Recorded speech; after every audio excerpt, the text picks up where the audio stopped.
নবী নূরের তৈরি নাকি মাটির তৈরি? যদি নূরের তৈরি হয় তাহলে মানুষের গর্ভে জন্ম নিয়েছিল কেন? শোনেন, রাসূলুল্লাহ সাল্লাল্লাহু আলাইহি সাল্লাম মাটির মানুষ। কুল ইন্নামা আনা বাশারুম মিসলুকুম ইউহা, আল্লাহ তাআলা বলছেন, হে নবী বলেন, আমি তোমাদের মতোই মানুষ, তবে আমার কাছে ওহী আসে, তোমাদের কাছে ওহী আসে না। এর দ্বারা বোঝা যায়, আবার অনেকে বলে আল্লাহ তাআলা তো বলেছেন, কদ জাআকুম মিনাল্লাহি নূরুন ওয়া কিতাবুম মুবিন, তোমাদের কাছে আল্লাহর পক্ষ থেকে সুস্পষ্ট কিতাব এসেছে এবং নূর এসেছে। তখন উনি বলছেন যে নূর মানে নবী নূরের তৈরি, আর কিতাব মানে কোরআন। দেখেন এইখানে একটা অক্ষর আছে, সেটা হলো ওয়াও। ওয়াও শব্দের অনেকগুলো অর্থ হয়। ওয়াও অর্থ এবং হয়, ওয়াও অর্থ অর্থাৎ হয়, ওয়াও অর্থ ও হয়, ওয়াও অর্থ কসম হয়।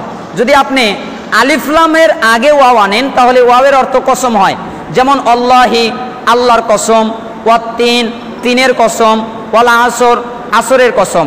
আর ওয়াও যদি স্বাভাবিক থাকে, এক বচনের জমির না থাকে, তাহলে ওয়াওয়ের অর্থ এবং হয় অথবা ও হয়। আর কোনো শব্দে যদি এক বচনের জমির থাকে, তাহলে ওই শব্দে যদি মাঝখানে ওয়াও আসে, তাহলে ওয়াওয়ের অর্থ অর্থাৎ হয়। এই আয়াতের পরেই বিহি অর্থাৎ এক বচনের জমির আছে। বলেন তো এক বচন কয়জনকে বোঝায়? একজনকে বোঝায়, দুইজনকে বোঝায় না।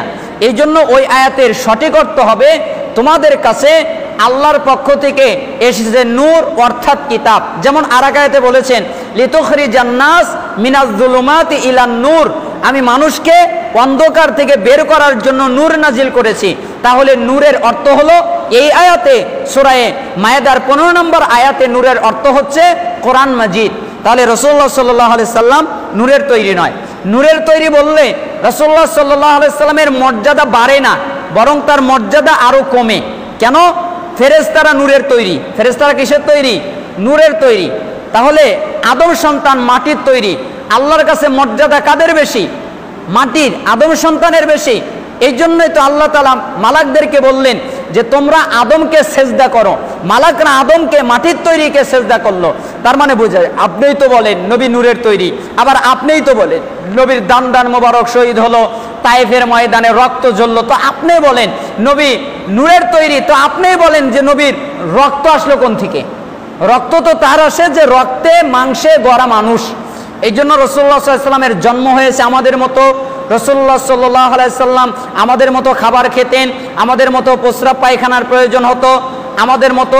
তিনি মাটির তৈরি, কিন্তু সম্মানের দিক থেকে আল্লাহর পরে তার মর্যাদা সবচেয়ে বেশি।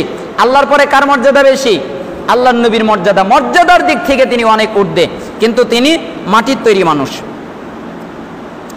রাসূলুল্লাহ সাল্লাল্লাহু আলাইহি সাল্লাম কবরে জীবিত না মৃত? রাসূলুল্লাহ সাল্লাল্লাহু আলাইহি সাল্লাম মৃত। ইন্নাকা মাইয়িতুন ওয়া ইন্নাহুম মাইয়িতুন, হে নবী আপনিও মারা যাবেন, তারাও মারা যাবে। এই আয়াত দ্বারা বোঝা যায় রাসূলুল্লাহ সাল্লাল্লাহু আলাইহি সাল্লাম মৃত্যুবরণ করেছেন। এবার আসি, রাসূলুল্লাহ সাল্লাল্লাহু আলাইহি সাল্লাম মৃত মানে আমাদের দুনিয়া থেকে মৃত, কিন্তু বারজাখি জিন্দিগিতে, বারজাখির জগতে তিনি জীবিত। কোন জগতে জীবিত? বারজাখির জগতে জীবিত। এবার যদি আপনি বলেন যে রাসূলুল্লাহ সাল্লাল্লাহু আলাইহি সাল্লামকে দুরূদ পড়া হলে তিনি কবর থেকে জবাব দেন, রাসূল সাল্লাল্লাহু আলাইহি সাল্লাম বলেছেন, কেউ যদি আমার মদিনায় আমার কাছে এসে দুরূদ পড়ে, আমি তার জবাব দেই, শুনতে পাই, আর যদি দূর থেকে পড়া হয় তাহলে আমার কাছে পাঠিয়ে দেওয়া হয়। এর সঠিক ব্যাখ্যা হচ্ছে রাসূল সাল্লাল্লাহু আলাইহি সাল্লামকে তখন রূহ ফেরত দেয়, তখন তিনি তার জবাব দেন, বাকিটা আর জানি না, আল্লাহ তাআলা আর জানান নাই।